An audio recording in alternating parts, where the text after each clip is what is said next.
Coração Delator é uma história narrada por um louco que, como todos nós, pensava ser são. Why will you say that I'm mad? See how calmly, how precisely I can tell the story to you. Listen. It starts with the old man. An old man in an old house. A good man, I suppose. He had never harmed me. I didn't want his gold, if gold there was. Then what was it? I think it was his eye. Yes, that eye, the eye. That. His eye staring. Milky white film. The eye, everywhere, everywhere, in everything. Of course I had to get rid of the eye. O Coração Delator foi escrito em 1843 pelo escritor, editor, poeta e crítico literário americano Edgar Allan Poe. Neste pequeno conto, ele vem contando a história aqui do narrador que tenta a todo custo provar que ele é são, que ele não está louco, pelo um crime que ele cometeu, que segundo ele foi um crime perfeito, mas que de perfeito não teve aqui foi nada. Essa história era narrada por um homem louco, cujo nome não é mencionado aqui em algum momento algum. Mas a única coisa que sabemos é que logo de início na história ele está conversando com alguém. Não sabemos também quem são essas pessoas que ele está conversando, mas podemos imaginar que sejam policiais ou algum médico de alguma clínica psiquiátrica que esteja ali interrogando ele. Bom, mas o que ele fez? Ele cometeu um crime e ele está sendo taxado como um louco pelo crime que ele cometeu, pela agilidade, pela perfeição que ele agiu nesse crime. Mas por que ele cometeu esse crime? Bom, o motivo desse crime é uma coisa assim absurda. Bom, mas vamos voltar no início. Ele morava com um senhor de idade, cujo aqui também o nome não é mencionado em momento algum. Ele aqui é só tratado como um velho. Ele morava com esse senhor de idade em uma casa, no caso ali a casa é do próprio senhor de idade. E também não sabemos qual era o grau de parentesco dos dois. Não sabemos se eles eram parentes ou não, se eles eram amigos de longas datas ou não. Mas o que sabemos ali é que eles moravam juntos. E o que podemos imaginar é que talvez ele possa ter sido o mordomo desse senhor ou que ele fosse ali o cuidador, né? Até porque o senhor já estava bem de idade e talvez ele tinha algumas impossibilidades ali na casa para fazer alguma coisa. Mas ele era são, ele era lúcido. Menos o narrador que morava com ele, que não aparentava nada em nenhum momento ser uma pessoa sã. Mas qual foi o crime que o narrador cometeu? A todo momento ali que ele está sendo interrogado, ele sempre vai usar alguma coisa para tentar colocar em cima, passar um pano em cima da sua sanidade. Então ele pega e fala que poderia ter sido os sentidos dele, né? Até porque ele sofria no passado de uma enfermidade. Ele tinha uma doença que aguçou muitos dos seus sentidos, principalmente a audição. Ele até diz também aqui no livro que ele estava escutando coisas tanto do céu quanto da terra e também coisas do inferno. Já deixa ali sabendo que ele não estava batendo muito bem das ideias. Então ele começa a contar com toda a sua agilidade, com toda a leveza de alma, com toda a calma, o crime que ele cometeu. Mas por que ele cometeu esse crime? É uma coisa assim pequena, o motivo. É banal, é muito estranho. Ele cometeu esse crime porque o velho ele tinha uma característica que ele não gostava. O que levou ele a fazer isso é porque o senhorzinho de idade ele sofria com uma catarata em uma das suas vistas. E ele acabou perdendo a visão de um dos olhos. E para o narrador era uma coisa assim extremamente estranha, horrível, horripilante. Ele até disse que quando ele olhava para ele, o senhor de idade olhava para ele, ele sentia o sangue dele congelar. Ele ficava nervoso, com raiva por conta daquele olho. Ele até trata aqui esse olho como o olho de abutre. Ele odiava aquele olho, então ele usou a sua sanidade para cometer um crime perfeito e assassinar o velho. E ali, por conta do olho do senhor de idade, ele planejou que ele deveria tirar a vida dele a todo custo. Ele começou a contar o crime que ele cometeu. Ele fala que ele passava dias e dias, no caso aqui, ele passou uma semana inteira indo ao quarto do velho toda noite, à meia-noite, para ficar vigiando ele, dormindo, para ver se a qualquer momento ali ele fosse abrir o olho dele e ele fosse ali ver o olho dele de perto. Ele passou isso durante uma semana inteira, fazendo isso toda meia-noite, e ele passava horas e horas ali, até amanhecer o dia, para poder ver o velhinho abrir o olho. E no dia a dia, né, no caso, quando amanhecia, o senhor acordava, ele tratava o senhor com muita gentileza, muito bem. Ele não demonstrava ali para ele em nenhum momento que ele queria matá-lo a todo custo.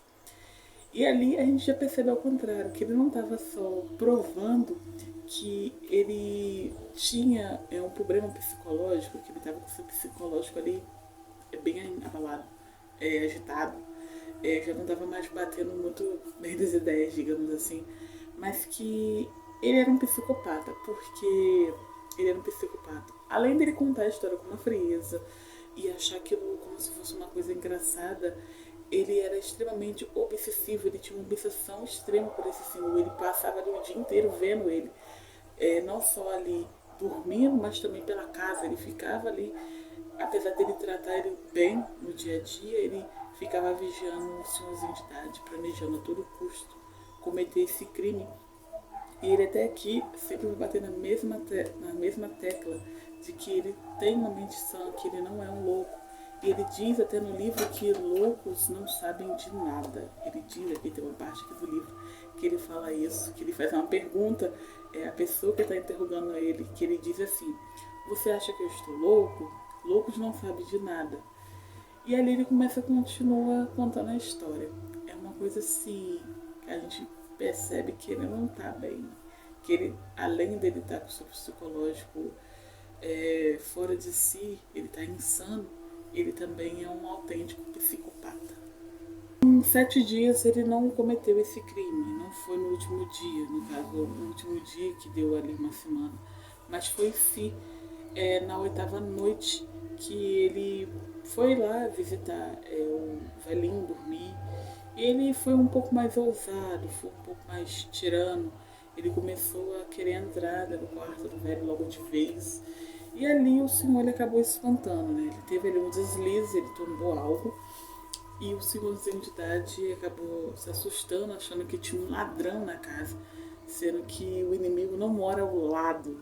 O inimigo mora dentro da própria casa, olha aí.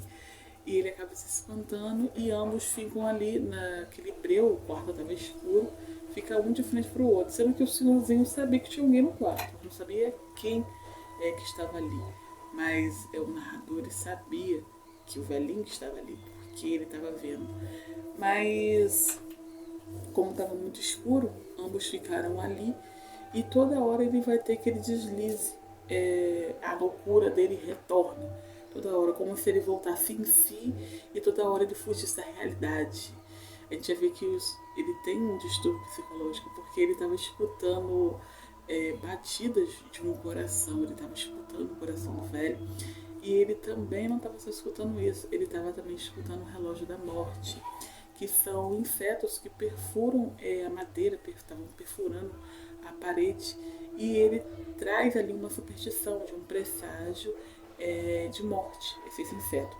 Não só os insetos que trazem presságio de morte, mas também quando ele traz aqui o abutre, compara o olho do velho como um abutre assim também como o corvo no livro do Edgar, que também ele simboliza a morte e afins, o abutre aqui também simboliza a morte. A superstição do abutre que tem morte na casa. Tem que isso, que a morte está ali presente, que a morte está na casa. E aqui ele acaba ouvindo os batimentos cardíacos aumentando um som. E esse som é de batimento cardíaco. Ele diz, ele fica desesperado, achando que os vizinhos da vizinhança estavam também escutando esses batimentos ou fossem escutar. Então ali ele pega e fala que esse batimento cardíaco era do senhor. Então ali ele decide logo dar o fim na vida dele. Ele mata ele ali, ele tomba ele da cama e mata ele ali asfixiado pela própria cama, pelo colchão. Aí ele tem uma grande ideia, uma brilhante ideia, né, que não é nada brilhante, que é desmembrar o senhor e colocar o seu cadáver ali no assoalho, nas tábuas do próprio quarto do senhor de idade. Ele faz isso, depois ele dá uma geral ali no quarto, a casa estava em perfeitas condições, estava tudo arrumadinho, e sendo que um vizinho escutou um grito e chamou a polícia, né? Isso lá pra partezinha amanhecendo o dia. Aí os policiais vão até a casa, bate, pergunta, ele diz, não, ele mente. Não, não foi ninguém aqui, não foi o velho. O velho nem tá em casa, ele viajou. Enfim, aí ele tem uma brilhante ideia. Que é chamar os policiais para entrar na casa. Aí ele começa a mostrar uma coisa, mostrar outra, para poder, tipo assim, mostrar que tá tudo bem aqui, está tudo ok. Essa parte do livro me lembrou muito Gato Preto. Gato Preto, gente, é um livro maravilhoso. Mas vamos voltar aqui para esse livro também. Vamos voltar aqui para esse livro. Ele mostra os policiais a casa e eles fazem uma coisa bem doida, que é convidar os policiais a se sentarem no quarto do velho e ficam ali conversando. Eles ficam ali conversando, rindo, enfim, eles ficam ali naquele bate-papo. E ali ele começa a se sentir um pouco desconfortável. O narrador começa a se sentir um pouco desconfortável. Ele começa a ouvir uns barulhos, uns batimentos, tudum, tudum, tudum. Aí ele fica mais agitado. Aí ali ele foge da sua realidade e pega e grita, surta e diz para os policiais que ele matou o velho e que ele está ali debaixo do assoalho, debaixo das tábuas, desmembrado. E ali encerra a história. Não encerra assim como estou falando, mas é tecnicamente isso. E o que podemos perceber é que além dele contar isso, ele começa a sentir esse desconforto que ele estava sentindo. Ele acha que os policiais também estavam escutando esse barulho, um coração batendo. Aí nessa parte ele confessa, ele diz que é a batida do maldito coração do velho que estava ali debaixo das tábuas. Mas o velho não estava morto, estava desmembrado. Aí você pensa assim, será que realmente era o coração do velho que estava batendo? Ou por conta da enfermidade que ele tinha, que aguçou os sentidos, principalmente a audição, ele não estava escutando o próprio coração batendo? Analisando bem, a gente já começa a sentir ali nessas partes finais que ele começa a sentir o peso da culpa, né, pelo ato que ele acabou de cometer. Mesmo que ele esteja ali contando essas histórias, achando que está tudo muito show, muito ok, querendo fugir ali do seu diagnóstico feito pelos médicos ou policiais ali que estão interrogando ele, dizendo que ele não é ação, de ver que ele está se sentindo culpado, mas que em nenhum momento ele quer aceitar esse fato de que ele sofre de um distúrbio psicológico. Ele sempre vai bater ali na mesma tecla, dizendo que ele não, que loucos não iriam em momento algum fazer uma coisa dessa, em si uma pessoa sã. Ele sempre quer fugir dessa realidade, ele não está aceitando em si a sua loucura, ele não aceita em momento algum. Tá vendo que desde o início ele sempre vai falar, ai, não, eu não sou louco, até chegar ao final, ele nunca aceita esse fato dele ser, ter um problema psicológico, ele sempre vai colocar alguma coisa para poder encobrir isso. Ele sabe que ele tem, mas ele nunca vai querer aceitar. Isso não é diferente nos dias de hoje, né? É essa questão aí, a pessoa nunca vai querer aceitar alguma coisa, sendo que ela sabe que ela tem. Isso daí acontece aqui com o narrador desse livro. Esse livro, ele parece até ser uma história engraçada, né? Um homem matou um senhor de idade por conta de um olho com catarata. Parece engraçado, mas quando você lê a primeira, a segunda, a terceira vez, você vai percebendo algumas coisas que talvez você deixou passar, que talvez quando você leu, você entendeu, mas você ficou tipo, que coisa. Ele tem um humor, ele não é um humor aqui que ele traz aqui de comédia, mas sim um humor sombrio. É um dos livros do Edgar que eu achei assim, muito interessante. Eu nunca tinha lido, nunca ouvi falar desse livro, mas depois que eu li esse livro, li esse conto, que é um conto super curto, um conto pequenininho, eu achei esse conto brilhante. Isso me lembrou várias outras histórias do Edgar, como Berenice, Gato Preto. Traz alguns detalhes parecidos, mas não tão parecidos, porque cada história é contada de uma forma diferente, é um acontecimento diferente. Mas esse livro aqui é O Coração Delator, mas também conhecido como O Coração Revelador, Acusador e também, se eu não me engano, ai gente, esqueci o outro nome que ele também é chamado, mas se eu lembrar eu coloco aqui. É um dos livros que eu achei assim brilhante e que eu recomendo muito, para que todos vocês também possam conhecer e dar uma chance para esse conto que o Edgar escreveu. Gente, os contos do Edgar é maravilhoso, ele não erra em nenhum conto. Eu confesso que quando eu li esse conto, eu achei que ele fosse uma coisa ali ultra romântico, um estilo Corvo, mas é totalmente diferente do que eu imaginava. Eu mirei numa coisa e quando fui ver uma outra coisa que me deixou assim, oi? Chocada. Quando eu li esse livro, eu confesso pra vocês que eu fiquei arrepiada, porque eu não imaginava o que fosse acontecer aqui no decorrer da história, no final da história. Eu achei que fosse ocorrer outra coisa, mas não isso.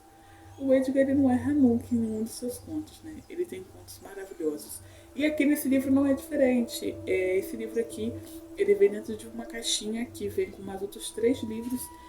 Tanto esse livro quanto o outro dele tem 6 contos e o outro tem só apenas 3 contos. Esse livro aqui, ele tem outros contos aqui dentro, como Coração Delator.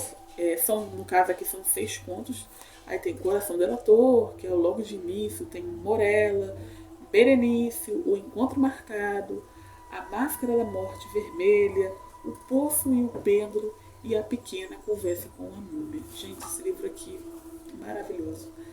É incrível, gente. Esse conto aqui desse livro, até o momento quando eu li, se tornou um dos meus preferidos e eu recomendo muito vocês a darem uma chance para os contos do escritor Edgar Allan Poe.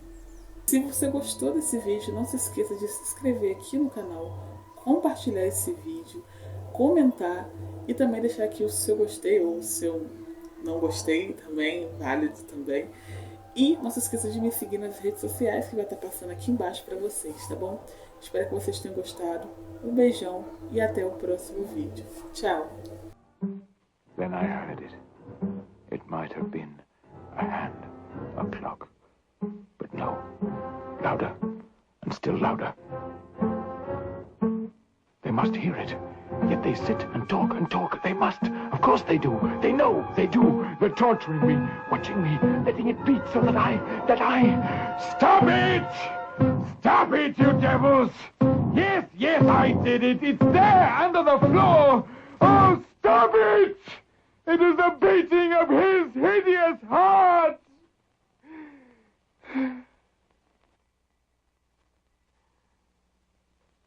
True, I'm nervous. Very, very dreadfully nervous. But why will you say that I'm mad?